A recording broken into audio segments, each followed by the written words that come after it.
Welcome to Who Knew. We are fans of the current series of Doctor Who, and here we discuss our likes, dislikes, and insights into the modern regeneration of the show. Subscribe, review, and listen to us on iTunes and Stitcher, or our YouTube channel, youtube.com/WhoKnewPodcast. All our episodes are on WhoKnewPodcast.com. You can leave comments there, or email us at WhoKnewPodcast@gmail.com. We also have an Instagram and Twitter account. Tweet at us at WhoKnewPodcast, and find us on Facebook. Today's episode is Journey's End, episode 13 of season 4. All our heroes are in peril from the invading Daleks, while the Doctor is in mid-regeneration. The outlook is grim. Is there any hope for humanity? This episode is written by Russell T. Davis, directed by Graham Harper. It originally aired on the 5th of July, 2008, and was watched by 10.57 million viewers. Let's go around and introduce ourselves. Hi, this is Frank. I'll just go to the next one. Hey guys, it's Kelsey. Hi, this is Auburn. Hey, this is Heather. This is Josh. This is Brian. And this is Eugene. As the Doctor is regenerating, he decides to heal himself instead and transfers most of the energy into his severed hand, stopping his regeneration because, well, look at him. Mickey and Jackie transmat near Sarah Jane and destroy the Daleks threatening her. A time bubble created by Tosh surrounds the hub and traps the approaching Dalek in the doorway. Gwen and Yanto are safe inside the hub but cannot get past the bubble and are trapped inside. Okay, that was a cheap trick, but I'm glad they did it. I'm glad it was a good cheap trick of the Doctor. No, I'm not going to regenerate just yet. I'm still going to stay around. And Captain Jack's face. Yes, was like, the reaction was what great. is going on? That was a great timing. Like, they left it on him long enough. Totally agree. And what a great way to, the last episode, what a great cliffhanger. And then here we get, oh, that was nothing. It gets resolved real quick. Very quick. And we get Mickey and Jackie. Oh my goodness, that's right. In the resolve to Sarah Jane's cliffhanger of Being surrounded by Daleks. yeah, I noticed this in the last episode too. There's a lot of like we get introduced to our character I don't want to say recurring characters, but Reintroduced. we get reintroduced to these Companions. by shooting a Dalek. Rose saves. Who does Rose? Sarah Jane. No. Will. She saves Will. Wilf and Yeah. Sylvia. Oh, right, Will. Sarah Jane. Rose saves Wilf and Sylvia, and then someone else blows up a Dalek. Captain Jack blows up the Dalek that shot the Doctor. The Doctor, yes. And then now again, it's like, oh hey, remember Mickey and Jackie? Well, they just killed a Dalek to It's their save Sarah turn. Jane, and now they're in our adventure, and it's great. I love this version of Mickey, and I like seeing Jackie again, but she looked quite ridiculous holding that gun. I thought it was awesome, but I could just see on set, like, she probably held it backwards at first, and they're like, no, turn it around, it goes the other way. And you think of the first episode, the one we just did, or last week, start that again. You think of the previous episode, they introduced all of the different companions, so you didn't think they were going to be able to get or bring Right. anybody else back. So to have Mickey and Jackie pop in is great. It's like, hey, they're still going. In the Torchwood hub, when Gwen and Yanto are shooting those guns to save their life, I just really feel for them. Like when Gwen gives that scream, I was Yeah. like, wow, they're giving it the last bit of defense that they have, because they don't even know that Tosh put that in there at that moment. But again, her acting, Eve Miles is great on that scene. And the effect of the spinning bullet, The Matrix bullet time. the trapped bullets. I was just gonna say Very it was cool. It was definitely Matrixy. Yeah. So at this point, Russell wanted to like bring everybody together, and he was like, I'm just gonna give up on the Torchwood hub. So that's where he came up with the bullet time. He's like, I can't keep track. And the last time the Doctor, Rose, and Captain Jack were together fighting Daleks was in Bad Wolf and the Parting of the Ways, season 1's finale. Oh. So it wasn't even the 10th Doctor. Nope. The Daleks locate the Tardis and transport it to their mothership, the Crucible. Sarah Jane, Jackie, and Mickey watch and decide they must follow it to get to the Doctor and Rose. Since Jackie and Mickey's dimensional jump devices need 30 minutes to recharge, they decide to surrender to the Daleks and are taken to the ship. Martha uses the Indigo device to transport to Germany and enters Osterhagen Station 1. She connects with 2 other stations around the world, and now with at least 3 online, they can prepare to use the key. I love how the Daleks in Germany are speaking German. What is Yeah. that? What are they saying? Exterminaten, exterminaten. It translates to exterminate, exterminate, stop, or you will be exterminated. And then it keeps on going to, you are a prisoner of the Daleks, exterminate, exterminate. And that's actually not the word that they would use in German. Correct. And probably when they translate Doctor Who, they don't use that word, but it was too funny for them to pass up. I just love the name Osterhagen key. The whole menace around this whole device thing that they're talking about, I think, is great. The Oscar Mayer key. And I like the woman at the castle. Yeah, She's she was really good. Yeah. That actress. Do you have her name? Valda Affix. All right. Volda or Olga? That's the actress. Valda, Valda, and Aviks. Avix. So the word Osterhagen can be rearranged to read Earth's Gone. Whoa. I also liked in Germany the Daleks moving through the woods was a really great Yeah, shot. Like yeah. everything really worked well in it. It felt like a big movie. Yeah, they're definitely harkening back to like some World War II-esque Nazi regime. Well, the Daleks have always been that, too. Yeah.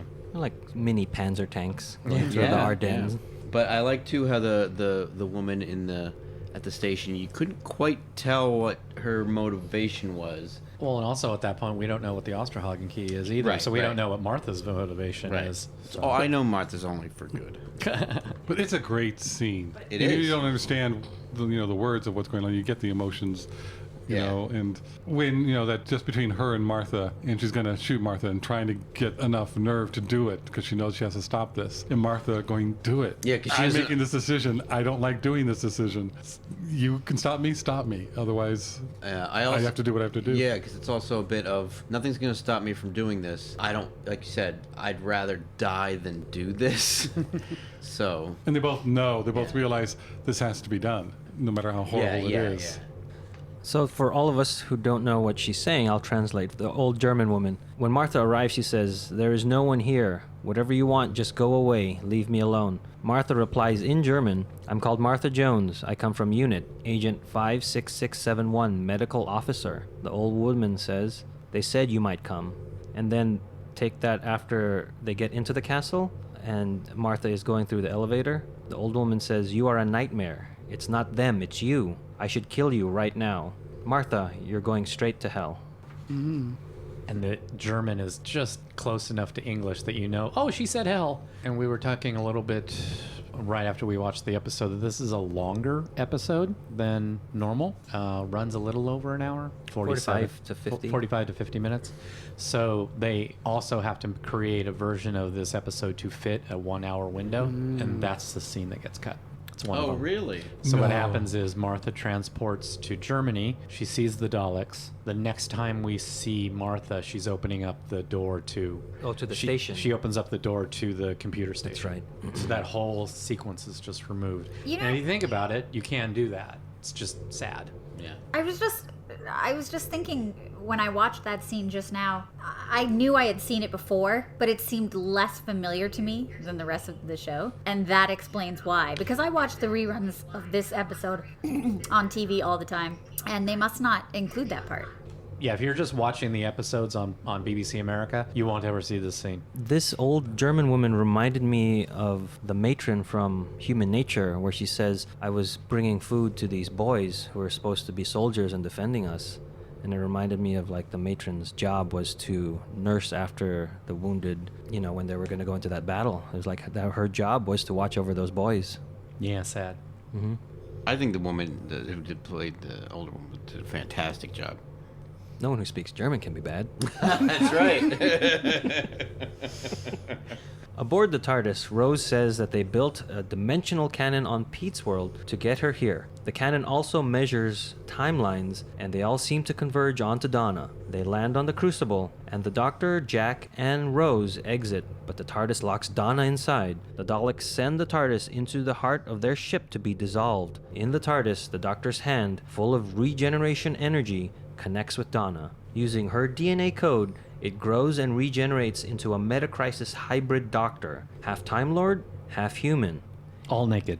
Oh yes. He should have stayed that way for the rest of the episode. Just saying.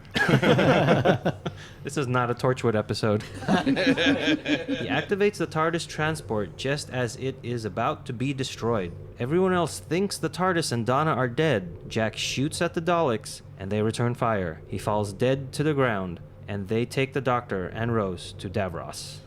Okay, so before we get into the big stuff, there's just one thing that kind of bugs me at the beginning of this scene. And I don't like the fact that you're either completely and utterly safe in the TARDIS or the TARDIS offers no protection, depending on the script. So It's just wood? It's just Or- wood. or the combined hordes of Genghis Khan couldn't break through that door. Right. I thought the Daleks had done something to it to make it the door just wood. But last time that they were going up against Daleks, they're just like, they can't get through that door. Yeah, but he said because it's where they were. But it's a script justification. Oh, sure. Well, this was the sonic screwdriver works the same way. Right. David Tennant says the last time we fought, it wasn't him. It was to Eccleston. And so the combined horns of Genghis Khan was said by Eccleston, not David Tennant. And I love it when there's just little references like that. That's like, it's not even the same actor, but we don't even blink an eye. Also, too, it's crazy spooky when she starts to hear that heartbeat in both episodes. Some of these scenes reminded me of Empire Strikes Back. The way that the TARDIS is, the doors open and then just like very quickly drops through the opening. It reminds me of like the blast shield doors in Star Wars whenever they close. Yeah, it drops very fast. Very fast, yeah. And then it cuts to like the tunnels, and that reminded me again of Empire Strikes Back with Luke when his hand is cut off. He floats through I guess the trash chutes. Yeah. The heartbeat is another one of those little nods to past episodes. And that'd be Yeah. The Fires of Pompeii. And that's too. I think it's a nice mislead because it is so familiar. If you don't know, obviously, if you don't know what's coming, you don't get it. Right. But because it's reminiscent of other things, I started to think, does this have to do with something I've seen before? But it wasn't. Yeah, it's not explained yet until the Yeah. end, but we find out what it is. It's like the Fire of Pompeii with the psychic Evelina. Yeah. Did he say something about this episode? Just that Rose was coming back, Okay. Yeah. and she had mentioned the cascade of Medusa. Right. But yeah, going back to Catherine Tate, her like 100-mile stare Yeah. that she does is just Yeah. it's very effective. And later on in the episode when she's on the verge of a nervous breakdown, crying, and then it just goes away to that 100-yard stare. It's amazing. Yeah, watching Catherine Tate's performance in this episode reminds me of that saying that I heard years ago that comedic performers, comedic actors make the best dramatic actors. Well, comedy comes from pain. Yeah.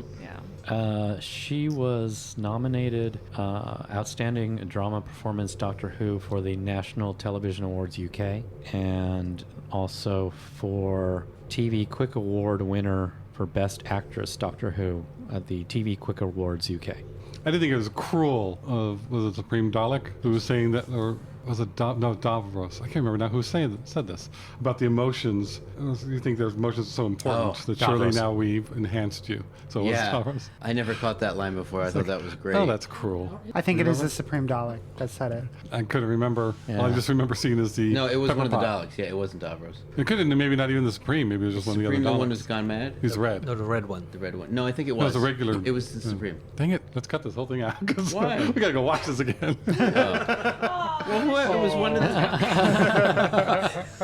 Question. What? They say, the Daleks say that the Doctor's connected to the TARDIS, so he's going to feel it die. So when the TARDIS doesn't die, does he know it didn't die? I thought that same thing too, but I just kind of was like, it's all happening weirdly. I think there's a part of me, that's why he's not freaking out so absolutely, utterly, completely. He's just kind of like, I'm just in a rage right now. I mean, there's no proof of it, we don't know, but that's how I like to read it. Where he's just kind of like, oh. Another closed caption thing that I realized tonight it was good. When I originally saw this episode, or when I watched it again for the podcast, when Donna is telling Jack, "You can hug me," I originally heard it as "You can have me," which is much more like, I was like, whoa, that's really going far. I'm glad tonight I saw it with the closed captions and could see that it says "hug me." That makes more sense in context and makes Donna's character a little less Easy. easy. No, really. You You can have. Yes, yeah. I was like, whoa, BBC, go Right for now. it. Yeah. So, but he looked a the little TARDIS like floor. he looked so thrown by it. Like this is the first time ever that Jack has been thrown by any advances. Maybe because he wasn't doing the advancing. It did seem odd for Jack to Yeah. be a no. It would have been. I would have thought he would have been like, all right.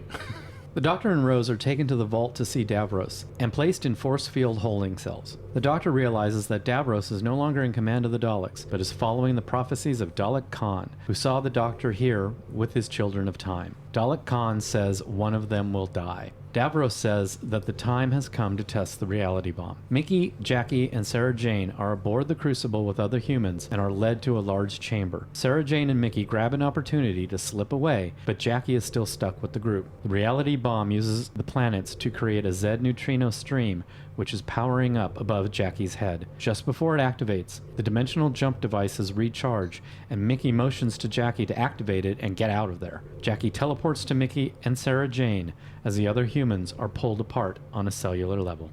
I like that we get to see Dalek Khan in like better lighting, and he looks more like when we first saw the Dalek in the episode Dalek, where it's got that human face but mutated, as opposed to Dalek Sec when he becomes the human hybrid and becomes an octopus. I'm like, this is more of what I think a Dalek should look like, where you can still see the other eye sort of closed and where the mouth would be for the humanoid skull. So I really like that, I guess, portrayal. I guess they used the old model or something. It was just better. I was gonna say, I think he looks like Brain from Ninja Turtles, from Krang. Oh, Krang, yeah.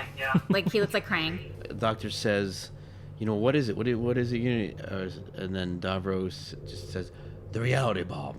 And I love that name. Osterhagen Key, reality bomb. Even the Medusa Cascade, I was complaining about it earlier.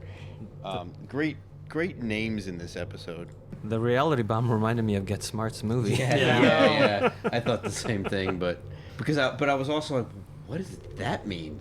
What is the reality? Like, so I was happy later on when they explained it that it was, something dangerous, but it sounded so mysterious. I had forgotten about the dimensional jump devices. I did too. I was sitting there thinking, like, how is she going to get out of this? It's like, are they actually going to fulfill Heather's wish of killing other people?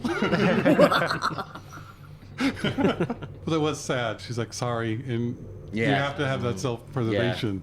There's nothing else they could have done. Kind of a Rose moment where she connects with a common person.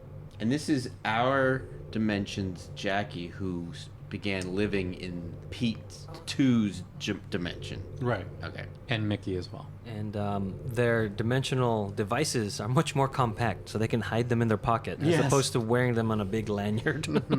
Yeah, those things were huge. They're like a Simon board game thing.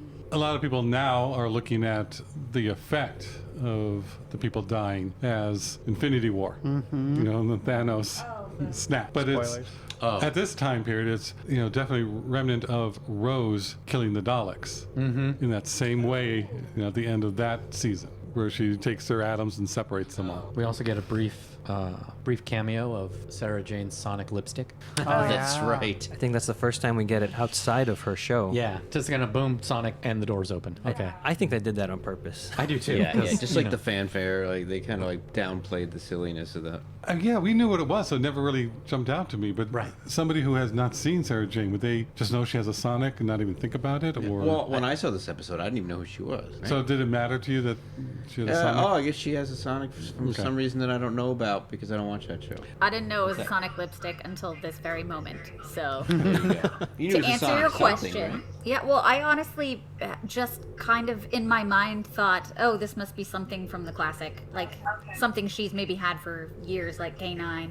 Didn't even question it. Yeah. I don't think I did either when I watched. It's like, oh, cool. And before we move on, I wanted to go back a little bit because with the Metacrisis Doctor, he quickly repairs the TARDIS, which I guess just rubbing his coat over a window fixes it. Well, he knew what button to push. Yeah. Well, he had enough regeneration energy. He just transferred it to the TARDIS windows. Yeah, and I'm fine with that. But this is, they're giving a bit more of the story arc of Donna being special, and I really like this point because she's saying, I'm not anything special, and this this is the first time where you kind of see that someone react going, oh, wait, you really believe that. Really don't think you're special. Interesting that it's the clone and not the Doctor True. who finally says something. Yeah, I don't know what that means, that it was him and not the original. Well, I think it's because the new Doctor, The Metacrisis is Doctor. also part Donna, so Yeah. he can see Donna's thoughts. Well, yeah, or He's more just in aware tune. of it. Yeah. He's more in tune with her. Right. Okay, I remember now. Even though it was like half an hour ago, I already forgot that. But that also implies Well, so much that, happens. that also implies that the Doctor really had never believed her before. It's kind of like, humans, they're always self-effacing. You know, I think because he didn't have that connection to her, you know, people are always down Or to talking humans. themselves. Yeah, or to humans even.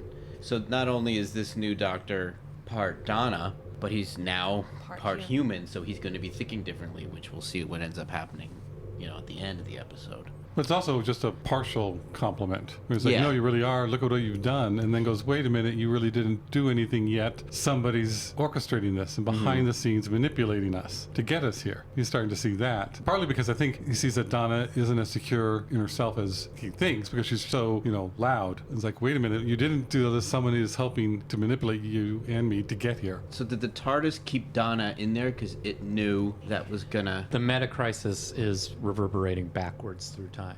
It was the whole event. So there was no consciousness doing that to keep her there. Because to me- not so No. much consciousness. Just this was. It also could have been Dalek Khan. But he says no. Yeah, Oh, I mean, I agree. But then later, The Supreme at the Dalek end, said that's- no. But he says he just helped. Yeah. So, So, I because- think it's the crisis itself is setting itself up to allow This the is going crisis back to happen. the- To me, that I understand the rippling back in time, and I like that and agree with it, but I don't see why that would shut the door and lock her in there. Well, it's a big time event, so yeah, the TARDIS could be doing it. That's what I thought. Is like the TARDIS. It was is the like, TARDIS. Like, I need to keep Donna in here because this will happen. Yeah, I see it and as the save TARDIS, us yeah. both.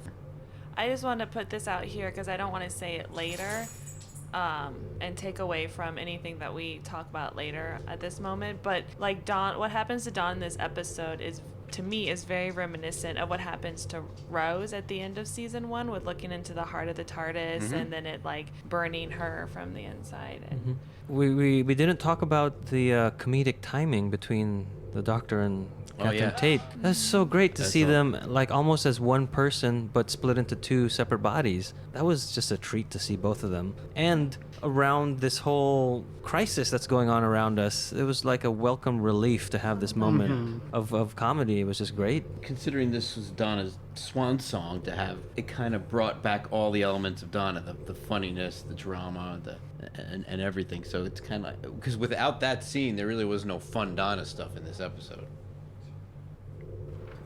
When the reality bomb is activated at full power, it will dissolve every form of matter across the entire universe. It will penetrate the Medusa Cascade rift in time and space, affecting everything. The Daleks will be the only life form left in existence. Cats and dogs living together, mass hysteria.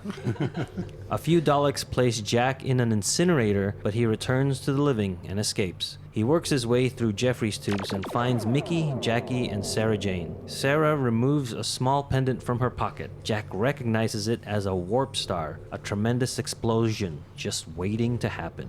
I really like that moment when the Doctor knows Jack isn't dead, but he has to pretend like he does know. And Yeah, it's like a that little whole- wink, and wink. He can't let Rose know everything's gonna be okay. And Jack comes back to life awfully quick this one time. He does. Without the typical Gasp, yeah. Again, what the story needs. yeah. Was that Warp Star from Sarah Jane or Yes, Yes. Thank you for asking. Yeah. Yes and no. It was previously mentioned that Veron, The person that she got the warp star from was mentioned. and Sarah Jane. yeah, the soothsayer, and it was specifically mentioned in the episode Whatever Happened to Sarah Jane. Okay. the box that she gives to Maria that saves Maria's memory and all that kind of stuff, that box was given to her specifically by the Varen soothsayer. Okay. And so the Varen soothsayer gave her that box and said, give this to the person you trust the most. Now it's kind of assumed at the same time the soothsayer also gave... There's a lot of presents. Yeah, it was like give Sarah Jane the warp star, and for me, I say that as I give you the box to give to somebody that you trust completely. I give you the warp star because I trust you completely. Because Sarah Jane having the warp star is like she'll never use it. But I think it's also it's more of a retcon type of thing. It is. Because they mentioned Yeah. that soothsayer who gave the box and said also gave me this in Doctor Who. She says he also gave me this, but it's not mentioned actually in Sarah Jane. that she during got the warp commercial star. break. I was wondering how deep the threads went into these other shows if they were that spelled out, but not for quite. this, Russell just pulled a character out of Sarah Jane that gives gifts, To Sarah and Jane. we never even saw them in Sarah Jane. She Yes, just I remember talks just about the it. box. Yeah. Yeah. It's like, oh, remember that soothsayer we had last week? In this, I guess it's this scene where Donna's separated and then Captain Jack and Rose and the Doctor are on the bridge of the Crucible. I noticed the blue lights are back. And does the Doctor hold Rose's hand at this point? Doctor Rose holds the Doctor's hand when the TARDIS is being destroyed. So I guess it's right. It's already happened. It's yeah. already happened. Yeah. And it's very reminiscent of Eccleston holding Yeah. Rose's hand. Yeah. I like all these connecting symmetry from beginning of the run to the end of the run. Yeah. Martha contacts the Crucible and sees the Doctor and Rose with Davros. Oh, I didn't mean if you stop right there. I was going to after your sentence. Okay. So I stop. And I thought that was interesting because Martha said there's still one thing to do before starting the Osterhagen key. Because, so this is it. And it's like you have to give your enemy the choice and the Right. chance to either repent, go Right. away, stop it. Otherwise, you will use the force needed to Right. stop them. Right, and that's Martha's motivation for being there. You only need 3. She didn't have to be the one to go there because you only need 3 No, people. you need But two. for the Osterhagen, For the to initiate the Osterhagen key. you need 3. only She's need- one of them. The well, other 2 you only need wouldn't 3 have- stations, Right. and there's like 4 monitors. There's 4 monitors, but only 3 people Turned showed up. on. Right, I know. So to Another me- person could have done it. Right, to me, later. that's what I'm saying. Another person could have gone there. Martha didn't have to go, but Martha knows she's the only one who will who Give them a has chance. the higher answers to something higher. So then she's like, that's why she had to be there. I disagree because she went to Osterhagen 1 with the key. I don't know if the other people had the key. They just have other things to actually activate Oh, I it. assumed everyone had a key. Yeah, I assume Yeah, there's more everyone's keys. got out I'm there. not sure because there's at least 5 because China was the 5th. Osterhagen network, so it's not just 4.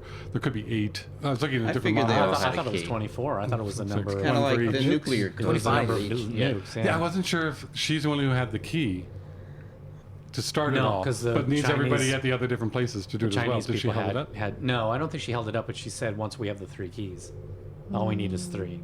I thought stations. Okay. So that's what I thought once, Martha was gone, transport, and drop the key. It's like, well, is it all over? Yeah. There's no choice And for that it. may be, and it wasn't until this until we watched it today that I made that connection of why Martha was there, because no one else would stop Right. and be like, wait, let's not blow up the earth first, like Right. let's do this other thing, let's try this other thing. Like no one else would have done that. And so in my mind, Martha knowing that is like, I have to be there. Yeah. I have to be one of the 3 so that I can give the Daleks the option, because that's what the Doctor would do. Yeah, knowing the fact that the Daleks are not going to take the option, so that's why she's so upset. But But it But still also- has to be done. But the unit general said you're the one who has to go because you are going to keep trying to contact the doctor. Yeah. So And- that's more of it rather than giving them and the you chance. you could be right and I could be wrong, but I kind of like Okay. this extra I thing. think you're both right. He sent her because of that. No, they're both wrong. And she's got that extra motivation.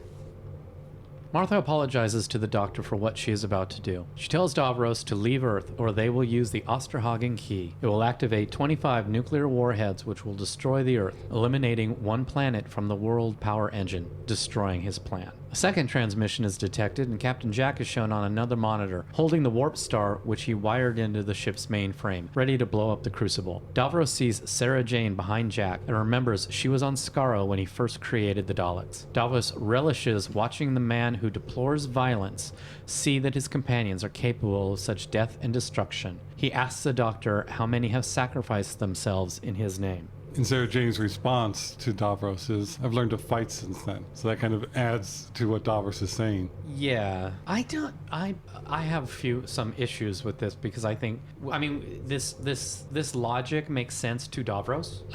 And there is a point to be made where it's like, oh, look, everybody who's been with the Doctor is now turning into this warrior. Well, why are they fighting? Because Davros, you're here. Because you're about to blow up the entire universe. And not only are you about to blow up the entire universe, but one of the Doctor's companions who's going to foil your plan just gave you another out. Yeah, but that's not what it's about for him. No, I know, I get that, but when that whole discussion of the Doctor's children in time, the Doctor isn't a warrior, he creates warriors. I completely disagree with that. I don't want that to be like a Doctor Who-y thing. Well, right, I get you. I get what you're saying. I don't think it's necessarily true because they become warriors in response to the threat. You know, how can you say this? You're about to destroy everything that's ever existed. Yeah.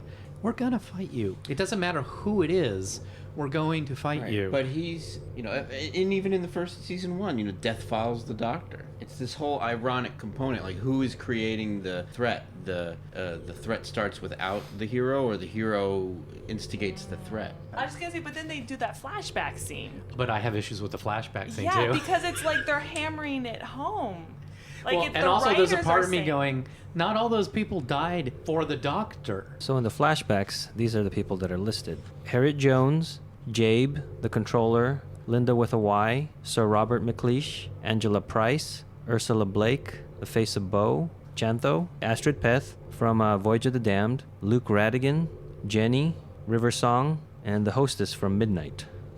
Yeah, Sir Robert McLeish. Yes, the Victorian episode, Tooth and Claw. They put the lord who owns the Torchwood estate, who did not survive. The werewolf killed that person. That person specifically did not die because of the Doctor. If anything, that person died to save his queen.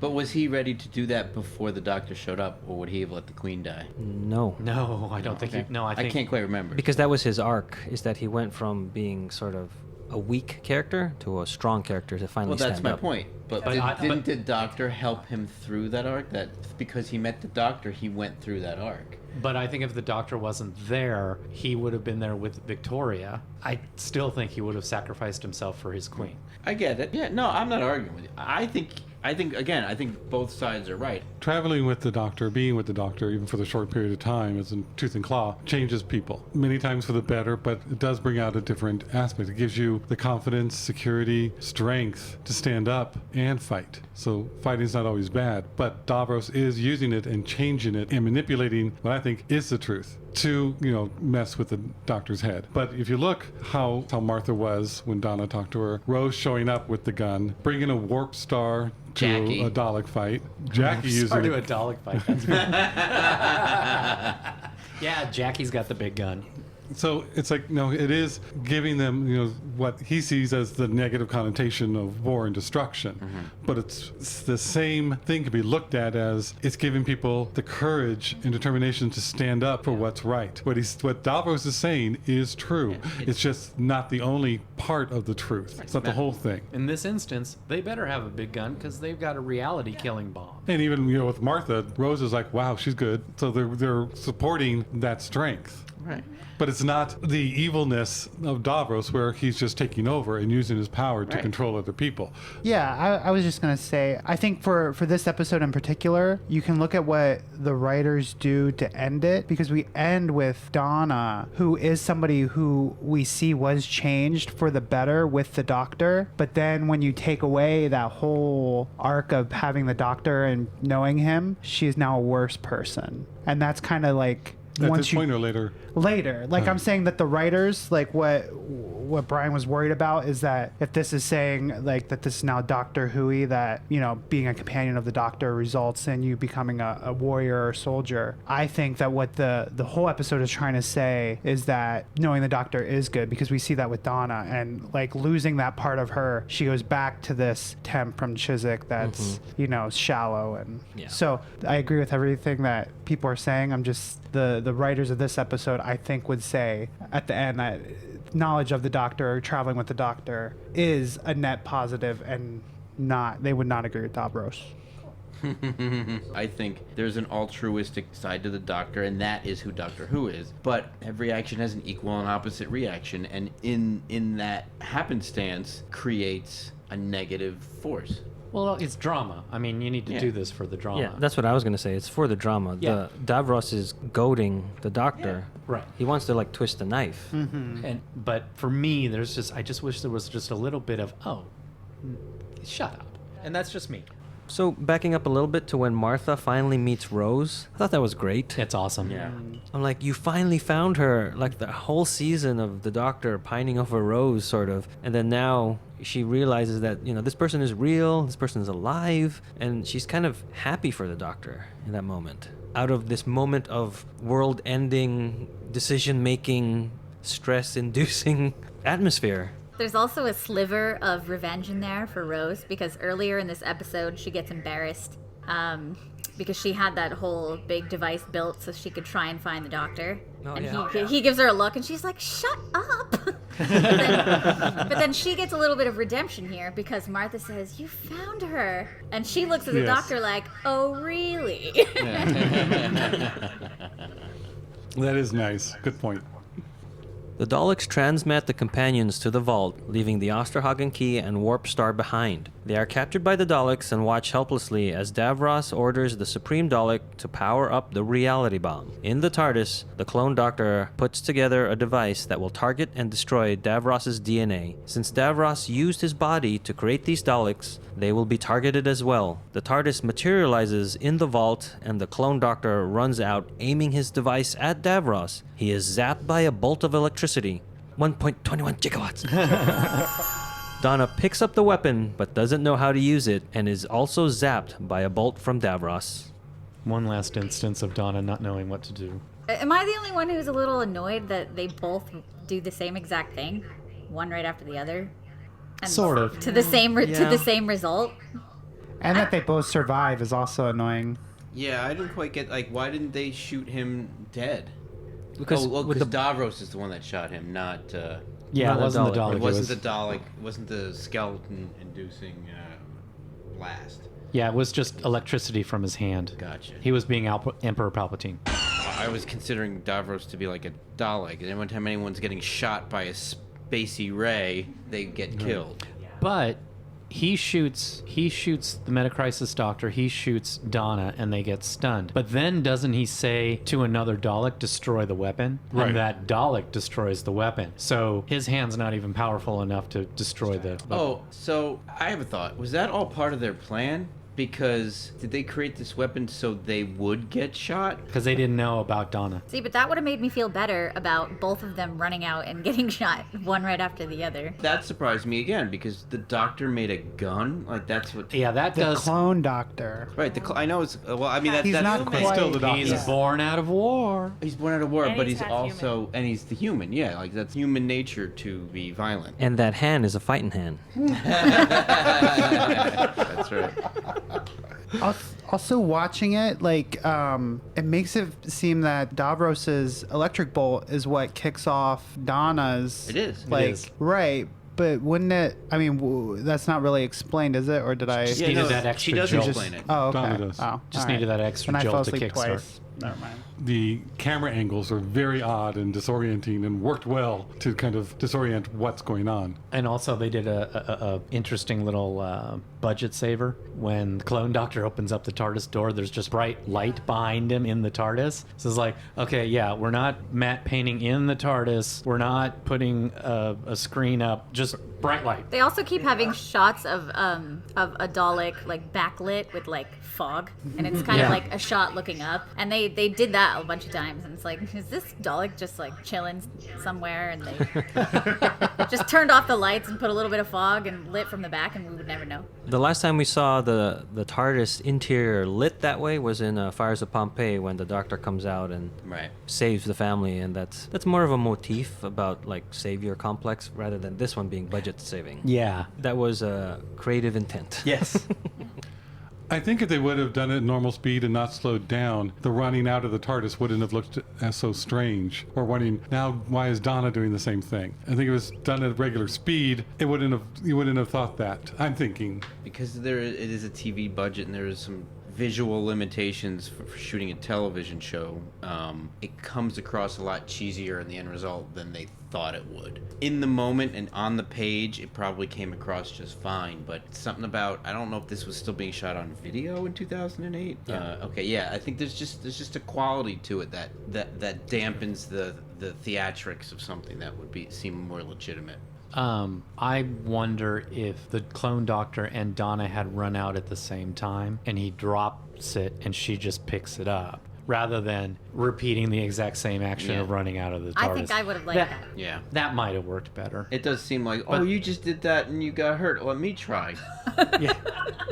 But I mean, they really did need to figure out a way to highlight Donna getting zapped and flying backwards. So. Yeah. And also, there seemed to be a little more of either surprise or verification of what the Doctor was hoping, that Donna's alive. Of Donna coming out. That's why she didn't come out at the same time. The original Doctor, Donna. Okay, so good. But I also do like how the gun doesn't work. That's why I have a feeling that Doctor knew that Donna needed that jolt. I think it's possible. He acts surprised later, though. I don't know. I mean, the clone doctor is the one who does the exposition explaining what happened, but I think it's because he just realized it because he was there, not because he knew about it. I think I'm harping on that because every time I watch this episode, I kind of forget what happens, and I think that every time, like, why did they just do that? The way it was shot, the way it was set up, is just odd. Yeah. I agree with Heather. Right. Anyway. But where we talked about in the beginning of the episode and later on when, or last episode, where Harriet Jones was trying to reach everybody and everybody was showing such despair and hopelessness, they hear the sound of the TARDIS and everybody is like in such joy and anticipation of, this is awesome. That's the sound we needed to hear. It brings me to tears. And it brings me to tears ever since, not breaking the timeline, but an episode in the future where a character is saying to the Doctor, how the sound of the TARDIS brings hope, and the sound of the TARDIS, makes things better. And you hear the TARDIS, and then the character says, even for the Doctor. Just is such a good line, so well presented, that it resonates every single time there's that, TARDIS coming in and people are just so happy. It's great. You just gave me goosebumps. The reality bomb is in its final stages of activation, and Davros monologues about his victory. On the other side of the room, Donna recovers from the electric zap and flips a switch, turning off the bomb. That bolt from Davros activated a part of the Doctor that had been transferred to her during the Hand's regeneration. She is half Doctor, half Donna, the Dr. Donna. She stops Davros from electrifying anyone else by engaging a dampening field and shuts down the weapons on the Daleks. She frees everyone, and the two doctors join Donna at the controls and begin to send the planets back to their proper locations. Davros turns to Dalek Khan and wonders why he didn't see this happening. The Doctor believes Khan did foresee this and was manipulating time to bring this all together. And Catherine Tate makes technobabble look so easy and so fun and wonderful all at the same. You just look like she's having a blast saying this. Wouldn't you know it was probably a nightmare? I love how the Dr. Donna comes to full term across her whole character's run. Yeah, they even call out to the Ood. The Ood knew about it. That was great. I do like how the doctor says Dalek Khan's been manipulating this since the beginning, and we see the shots all the way back to the runaway bride and the car and Wilf. They can even retro Wilf into Voyage of the Damned, which was total happenstance. It was not planned. But then I like Dalek Khan saying, no, this would have happened anyway. I just helped. Yeah. I just sped it up. Now, Sarah Jane and Rose both react to Donna, explaining everything, and they're both saying, so now we have 3 doctors? And of course, Jack is, oh, my mind, where is it going? But they mention there are 3 doctors. So, technically, Donna's the first female doctor. That's right. Yay!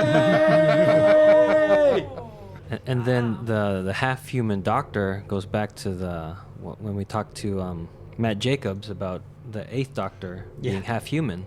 Yeah, so the clone doctor, the Metacrisis doctor, we'll just say is the direct descendant of the 8th Doctor. 8th Doctor being the Doctor movie. So now we do have a half-human, half-doctor. Yes. Yes, we do. And a female doctor. I mean, there's just so much going on in this episode. And the doctor. The Supreme Dalek destroys the console before Earth can be returned to its proper place, and Jack destroys the Supreme Dalek. Giggling with joy, Khan says he has seen all the destruction the Daleks have committed and wants to bring an end to it. He tells the Clone Doctor that he must destroy all the Daleks. The Clone Doctor agrees. He sends a feedback pulse through the console, causing each Dalek to explode. The Crucible is being damaged by the explosions, so everyone runs into the TARDIS. The Doctor tells Davros to join them, but Davros just yells at him, saying that he is responsible for all this destruction and labels the Doctor as the destroyer of worlds. At the last moment, Khan tells the Doctor that one of his group will still die. I like to think that the Clone Doctor reversed the neutron flow. Third Doctor reference. Sorry, we're done. For me, I know this is going to sound bad, but I don't have any problem with the Doctor blowing up all the Daleks. He's done it before. He'll do it again. It's just, these are things that were just literally just about to annihilate the multiverse. Every single thing ever. Yeah, you're done. And the Doctor still gives him a chance. Still says, come along. Yeah, the Doctor gives him a chance. Martha gave him a chance. But it also just shows how Davros isn't in reality. He's in his own way of thinking, and everything has to go his way or it's wrong. Sounds like some other people we may know in power. People? No. Oh, okay, good. For me, it's like when Davros is yelling, you did this. Oh, please. I name you Destroyer of Worlds. Buy a mirror. It wouldn't help, you can't see. It just, I don't know. But I like Julian Bleach's performance in this is great. Yes, he's very, very good. I mean, his manic over-the-topness feels almost regular. Yeah. That's how I picture Davros being. Totally. You ruined my plans to kill everybody. It's all your fault. Yeah. What? Yeah. Just, no. And then I think it's just because what bothers me about what I've been saying in this episode, I wish David Tennant as original Doctor didn't buy into it completely. It seems to me like every time we see a reaction shot of him, he's agreeing with it. But that's kind of And that bugs me. That's kind of the 10th Doctor's MO. Like he's very emo, and he just takes all this guilt upon him and is always suffering, and that's kind of been his thing all along. So it's probably very easy to manipulate him. Possibly. Maybe. He just needs to be convinced otherwise, because if someone tells him that, he's automatically going to be like, ugh, I guess you're right. Because that's just what he does. Yeah, Rose will manipulate him back. Yeah, and then he'll be like, oh, okay. But it is still partly the truth. But like Heather is saying, he doesn't want it to be. So even though it is fully justified what Brian's saying, the fact that he's pulling on that part of his heartstrings, it's just because he knows, like I said, like Martin Luther King, he's a pacifist, and he'll do everything in his power to not kill with a weapon. But that's not this Doctor. From the 10th beginning, Doctor? the 10th Doctor, with the Sycorax, he gave them a chance. That's what I'm saying. no second chances. So he's not the pacifist. Right. This but 10th okay. incarnation. Yes. But Davros is trying to manipulate that part of him that is. Agreed. We definitely agree on that part. Yeah, that's all. I believe there may be some snowballing that we're about to experience. Possibly. I don't know. Oh, good point. In this area, I like the turn of phrase where he goes, "You run, but you run out of shame." And my final victory is, "I have shown you yourself." We always associate running with the Doctor, either running away from danger or running to adventure. But then now Davros turns it around where you're running from shame. You're like, you don't want to see yourself. Eugene, it's interesting what you were saying, because that's an emotion that I think the Meta-Crisis Doctor just felt and didn't, maybe for the first time. Like when he was psychoanalyzing Donna, like he was also maybe psychoanalyzing himself from a more human perspective for the first time. I think that also shows just how people do manipulate others by preying on your own weaknesses, your own insecurities, your own guilt, and using it against you. And this is what Davros is doing. It's like his point of view isn't the truth. It's like the Doctor isn't a destroyer of worlds at this point. Right. This is no. We're stopping you from destroying everything and giving you a chance to get out and live, and you're not taking it because you're trying to still manipulate with the phrase that like he's saying. It's like, no, that's wrong. Yeah, switching things to music. When Davros is taunting the Doctor and then we get the death montage of all the people that have died, the piece of music that's playing underneath that is "The Dream of a Normal Death." And that's from season 3, Human Nature and Family of Blood. Oh. And I was like, this is very good use of that track. And we'll hear it again later. Aboard the TARDIS, the Doctor contacts Torchwood and tells them to send the Rift's power to the TARDIS. He then has Luke and Mr. Smith loop that power around the TARDIS, but the computer says it's not capable of doing so without the TARDIS base codes. Sarah Jane calls to K9, who easily transfers the codes to Mr. Smith. I almost said Dr. Smith. Good dog. Who easily transfers the codes to Mr. Smith. The power loop is like a tractor beam, attaching the Earth to the TARDIS. The Doctor assigns each person a place around the TARDIS console. Well, not Jackie. No, not Jackie. And together they fly the TARDIS and Earth back home. The happiness I feel when they're all flying the TARDIS, I just want to sit in that moment. Yeah. I just mentioned the music, but we heard the Song of Freedom all the way back earlier in this season with Planet of the Ood, and it was just like this sliver, and then we get it here, where the music before that was more bombastic and high energy and more like tension, and then it transitions almost, maybe not even transition, into the choir, and I was like, that fits. Normally I wouldn't do that. I'd do like a fade in or a dip, but it was just a welcome piece of change. Not only music, but in tone, where you have like the children of time and they're all a big happy family working for the piloting of the TARDIS, and the way that the Earth and the TARDIS, or the TARDIS takes the Earth and moves it. You see the scale of how much energy it takes for the TARDIS to take that tractor beam, if you will, and then push it into where it's supposed to go, and then the little bit of shake to both the TARDIS and the Earth. It really works in this case. Shake to the Earth. Well, because it's not like Battlestar Galactica where it's like a crash zoom and everything shakes. You just see it struggling a little bit as it moves into the proper solar system. I enjoyed it as a fantasy piece of science fiction, but the sci-fi logic of Was perfect and flawless. I agree.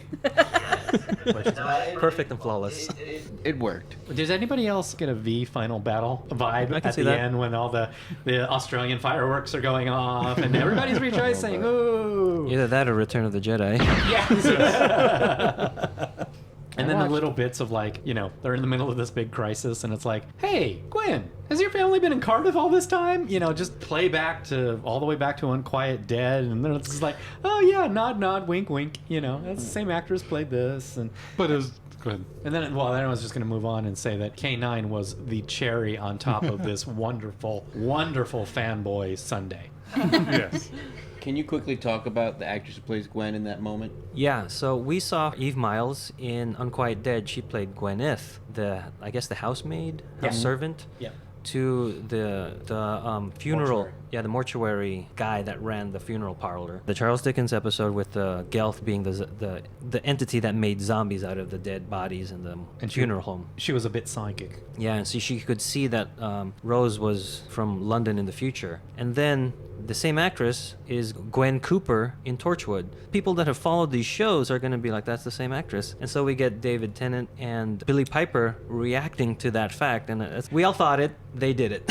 And again, it wasn't David Tennant who met her, it was Christopher Eccleston. But I like how they have that Rose and the Doctor share that moment of like, yeah, that's the same person. Metaphysical temporal displacement or whatever Yeah. he says. I want Donna to be like, you don't know. But I did like how Sarah Jane just took over, and it was fine. It's like, oh, I have an idea. I know what I'm going to do. Yeah. And it wasn't telling the doctor. It was, contacting K9, get ready, do this. And then the doctor then took over. Because just when you think you can't get anything better, they throw in K9. Oh, man, it's so awesome. And he calls her Sarah when he's telling her what to do. It wasn't Sarah Jane. It was like, oh, they used to do that. And there's a couple moments where some of the actors are looking directly into camera. I thought it was just Martha. The clone doctor does it once. But the clone doctor is looking at Sarah Jane. Either way, it looks very close. It's close. But And then all of a sudden, Donna does it straight into the camera. But I like it No, because not Donna. Martha. Martha does. I like that it happens, and I wish it happened a little bit more because then it makes me feel like I'm piloting the TARDIS with them.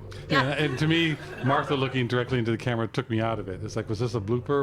Oh, see, I liked it too because it almost made you feel like how excited they were even to just be filming that scene. Like, you were invited to some really cool party. And under these circumstances, I was all about it. It reminds me of like the Superman George Reeves, where he winks at the camera at the end of the show, being like, "A Superman saved the day, but where were you, Clark?" He was like, "Wink."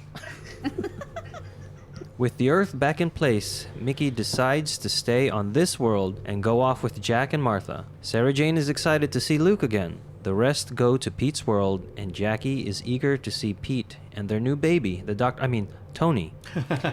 As Rose begins to realize what is happening, the Doctor says his other self was born of war and doesn't belong in the other universe. He is like the Doctor was when Rose first met him, and she made him better, but there is a difference. The Meta-Crisis Doctor is part human and has only one heart. He will age and grow old without being able to regenerate. Rose is torn between the one she loves and his half-human duplicate. She asked the Doctor to finish what he was going to say when they said goodbye. He says it doesn't need to be said, but the Meta-Crisis Doctor leans over and whispers it into her ear. They have a passionate kiss, and the Doctor and Dr. Donna leave in the TARDIS. So I remember we had this discussion way back when in season 2's finale. What did the Doctor say? I love you. He said bad wolf.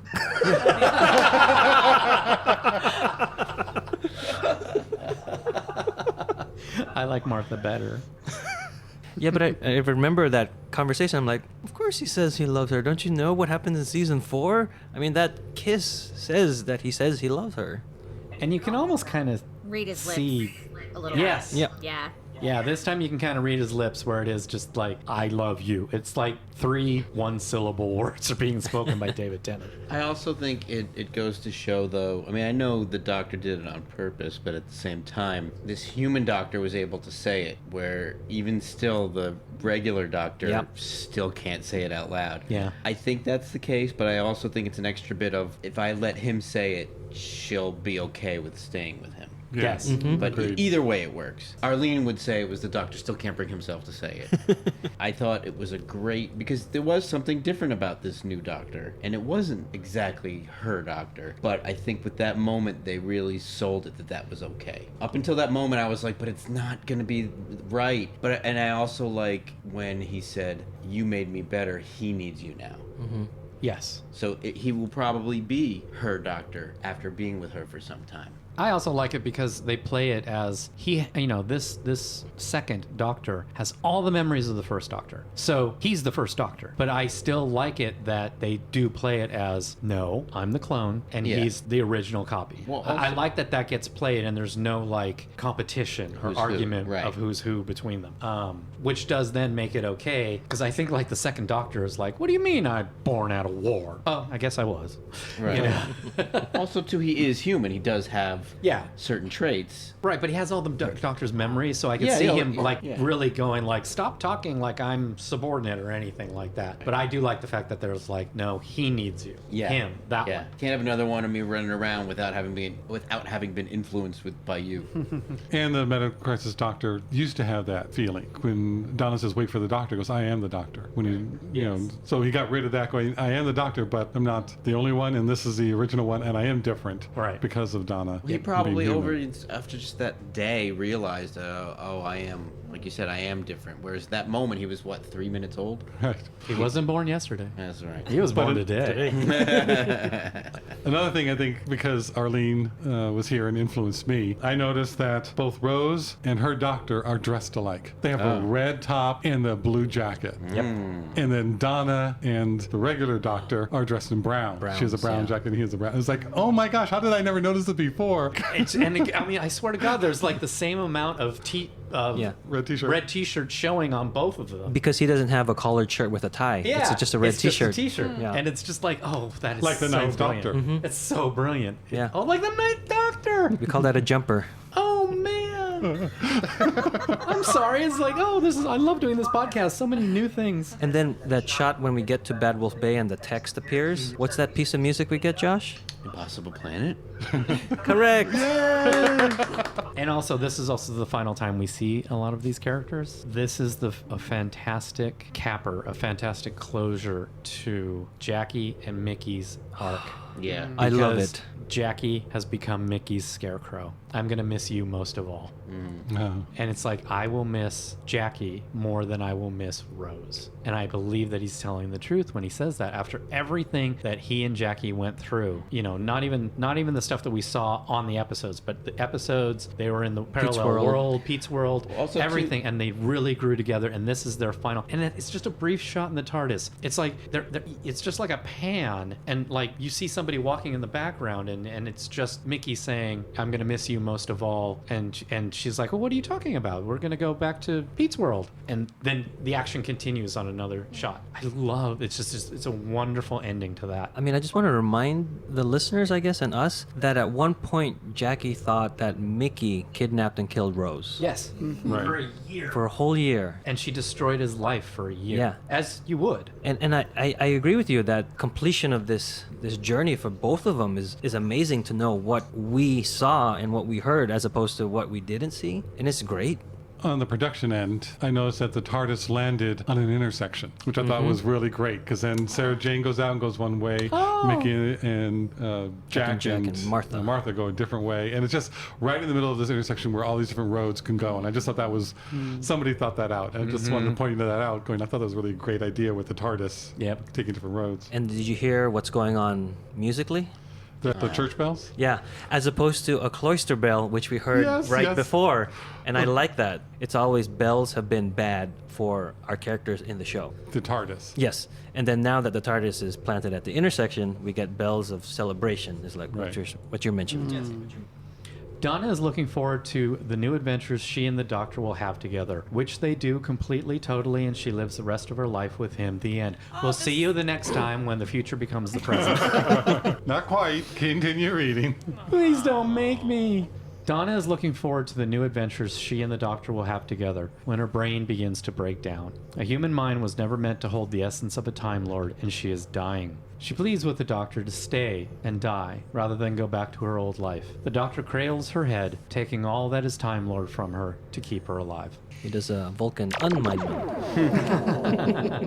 I do like that Donna says, I want to stay. Gets paralleled later on when someone says, I don't want to go. Mm-hmm. They're always saying that. God, her acting in that is just so tragic. I hate the Flowers of Algernon motif of this. I know Charlie and it had other ones with it's a Oh, I don't get the correlation you're talking about. Yeah. they develop smart. a chemical and make somebody who's Super smart. Yeah. Yeah. right. But then it killed the mouse Algernon when they tried it, the test subject, and so now he's reverting back. Yeah, but he was and that everyone way to gets his pity, and he's getting all this. But he still remembers that he used to be smart, and it's just. But he remembers. But it's that whole Right. idea of taking away what the person has become. Yeah. It's just She dies. You know, I Yeah. mean, in a sense, Dalek Khan is right. One of them will die. Yeah. like when Rose died on. Exactly. You know what I mean. Right. No, Rose didn't die.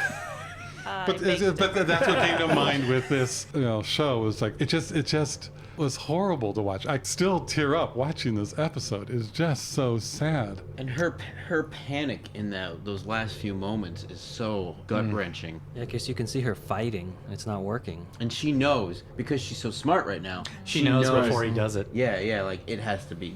This Yeah. is And the he only- knew, I think, yeah. even before this. So when he's saying goodbye to Rose, Right, he's he knew. losing both companions, Right. and he knows that. Yeah, and that's why when we see him in the TARDIS after that, we don't see him figure it out. He's already figured it out. So Wilf opens the door, he sees the TARDIS, but you don't see anybody else, and you look down, and they're both on it helping. It's just, oh, that gets me. How did he get her there, though? Did he just drag her? I don't mean to ruin the moment, but He carried her. He landed the TARDIS on the porch, dumped her out the door, and then moved the TARDIS across the street. oh, Parked naturally. it correctly. Yes. The doctor arrives at her home with an unconscious Donna. They bring her inside and place her in her bed. He tells Wilf and Sylvia that he removed all memories of him and the TARDIS to save her. The Donna that traveled the stars is dead. If she ever remembers, it will burn her up and kill her. But on many worlds, she will be remembered for all she gave to the universe. Donna comes in amazed that she fell asleep in her clothes and doesn't recognize the doctor. I think amazed is a strong word, but yes. How could I have fallen asleep? I'm still wearing my clothes. That's kind of what she is doing. That's not even the point, Josh. Oh, I'm sorry. I didn't. I thought that was the main gist of That's this what you whole got episode. from that? This is the Donna that I didn't like too much in Runaway Bride. Yes. When she first started. Yeah. She was too. Yeah, I mean that's the shame of it. It's She's just a reverted very, back. very tragic character. Very, very. Because yeah. it's not even like But- she retained the essence of who she was after all the lessons she learned, but just couldn't remember. It was just she just reset. I just kind of hope that Wilf and Sylvia realized enough and they'll help her along. So she may not ever get to that level again, but she will be better because they're different too. Oh, you know, for one brief moment, she was the most important person. She still is. She's my daughter. Then tell her sometimes. Yeah. Oh. That's great. That's so needed. I mean, even in that moment of tragedy and wrapping upness, we were able to bring it home and like tell somebody you love them once in a while. Yeah. I think that's a great moment. Sylvie gets put in her place, but she's also standing up for Donna. But I also have a little thing about it, how the words that she chose to say were what was it? What There's was still a little bit of arrogance in yeah, Sylvia. it's like she's my daughter. So she's awesome. So it's not like she's Donna. She's my daughter. Yes. So It's exactly what Sylvia is doing. yeah. Because that's still Sylvia. Yeah. Sylvia hasn't changed that And much. there are a lot of people, a lot of parents who, think that way. They love their children. And I totally understand. Like, they're a part of you. And you're my son, you're my daughter. There's no way I can't love you. But they don't ever look past the fact of them as a person without you and who that is. If it was just a choice of words and it wasn't a big deal, it works. If it was a specific choice of words, I find it that much more layered. I found that line to be very real coming from Sylvia. Because again, totally. it's like, not everybody's perfect. I mean, Wilf Wilf's has pretty seen close. Wilf has seen the Doctor enough to know, and had a relationship with Donna enough where it's like, okay, we'll make this work. But Sylvia is still like, I need this man out of the house. Yeah, because when Wilf defends the doctor, that's great. I mean, he goes, she was better with him. Yeah. For being with him. What happened to Donna is also remnant and flashes back to what happened to Rose at the end of that first season. Rose takes in the TARDIS, and the Doctor then removes it in a different kind of way through a kiss and takes it onto himself. It still holds on to it, so he has to regenerate. And in this one, it's just the ideas and the memory, but it's very similar to taking it out, but the repercussions are still against Donna rather than Rose. Rose is fine afterwards, and that's just not fair. Yeah. It's just not fair. It's raining as the Doctor leaves. Wilf wonders what he is going to do now that he is alone. Wilf promises that every night he will look up on Donna's behalf and think of him. The TARDIS fades out with a lone Doctor. One of my favorite moments in the whole run of the series is that scene when Wilf salutes him and he's, well, what about you? What are you going to do? It's the most vulnerable the Doctor's ever really been, and it's the only time someone recognizes it 100% and doesn't call him on it, and it's almost like he's his parent in that moment. I also like the motif of the rain. Yeah, oh, it's good. And the line, and David Tennant says, "It'll pass. Everything does." And it reminds me of "That Too Shall Pass" from Jewish folklore and Abraham Lincoln's speech. Also here is the dream of a normal death is playing underneath that conversation with Wilf and the Doctor. So I think that's poignant that's the title of that. It's so good. Everything should just have a shot of David Tennant standing in the street being rained on. Like everything that's ever been made should have that. There's a GIF out there if you search for that. Oh, I've seen it, and I've used it plenty. And Donna and the Doctor lived happily ever after. Well, that is one thing I do want to see. I wish they would have had a spin-off kind of spin-off. thing. Now that, once this Doctor goes away, they could have gone to Rose and see what happened in Pete's world with them. And I want that story to continue. Pete's World, it's Pete's World. No, it's a half-hour comedy now. That's not good. It's a sitcom. What's happening on Pete's World? A lot of the times I think about that and I go, it wasn't happy. Because I don't see how the Doctor could tie himself down to one place. Even if he's human, half human, he's still the Doctor. See, but that's he what still the has show, all the memories of the. That's what the show would have been about. Was like how they filled that void. Like what kinds of crazy things would they do to fill that void? I think it could be interesting. It's just there's something about the Doctor where he always eventually does move on. I see it working out because the fact of his mortality, there is nothing. I think the sense of immortality is what is a huge thing that keeps him from, quote unquote, settling with someone. Sparing them. Like, I'm not going to get old. You are. It's going to. True. Also, the human nature episode pretty much showed us that deep down in there, he has. That's what he wants. A domestic desire somewhere. That's true. Okay, I'll give you that. Good point. Thank you, Heather. On Pete's World. So speaking of that, there's a deleted scene where the brown-suited original Doctor gives the Metacrisis Doctor a piece of the Tardis to grow his own Tardis. It is on the So DVD glad deleted it's scene. cut out. Yeah. I mean, I can see why they did it, but I totally, but It you does- needed y- closure yeah. to this story. Yeah. You couldn't have us going. So what's going on over there? Yeah, and that's the thing too. What keeps the Doctor having the wanderlust is he can get in the TARDIS and go anywhere. If you can't, if you are truly mortal in every sense of the word, that's a limitation that affects your daily outlook on Pete's I still World. say that was done off screen since it actually was written and shot. also But it's just it's a TARDIS bulb, like a tulip bulb. It is. It actually looked like a little piece of coral, like the big columns. Oh, okay. It was a little piece of. Oh, is it on the DVDs? Yeah. On DVD? because they talk about it in Time Crash, where he says, "Oh, the coral wallpaper you put up." Yeah. More on behind the scenes that Russell T Davies had planned this specific ending to reunite all the companions and the shows together at the beginning of season 4, end of season 3, and he even went so far as to write down ideas that if Donna hadn't been the companion for season 4, she would have been the one to come back at the finale and not Harriet Jones. Or it would have been the granddaughter of the matron from Human Nature, because she has the Impossible Things journal, and she would have been seeking out the Doctor and certain things on that. So So it wouldn't have been straight done exactly the same way, but but he had ideas of reuniting everybody Yeah. together. But then when Penelope Wilton said, "Yes, I'm going to come back for Harriet Jones," he's like, "Oh, that's done." And also, Billie Piper was getting married, so it didn't look like she was going to be able to film a lot of the stuff. Also, they say that this was going on where Russell wasn't able to attend her wedding because he was working on all this and all the different aspects. There's also another deleted scene at the very end when David Tennant, the 10th Doctor, is just over the console and we cut the credits. There was another scene where 2 Cybermen pop up behind him, teasing the next special. And it doesn't work. yeah, because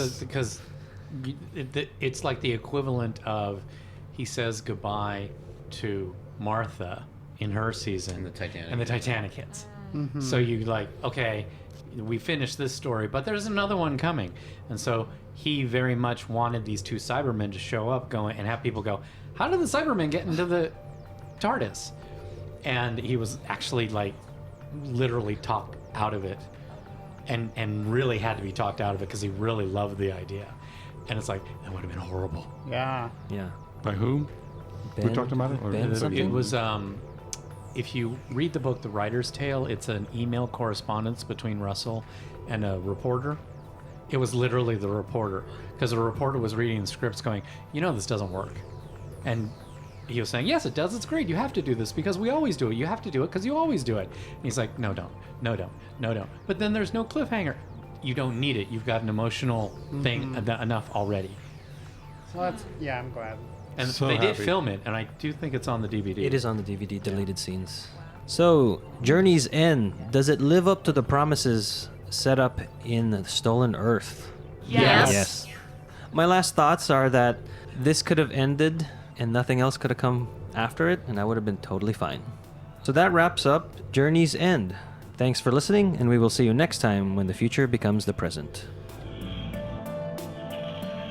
You've just listened to an episode of Who Knew? Our wonderful theme music is by Michael Grady. Find him on Facebook at The Universe Explodes. All our episodes are engineered by Allburn. You can also find this show in several places. Follow us on Twitter at Who Knew Podcast. Subscribe, review, and listen to us on iTunes and Stitcher. Or our YouTube channel, youtube.com/Who Knew Podcast. Comment on our Facebook page.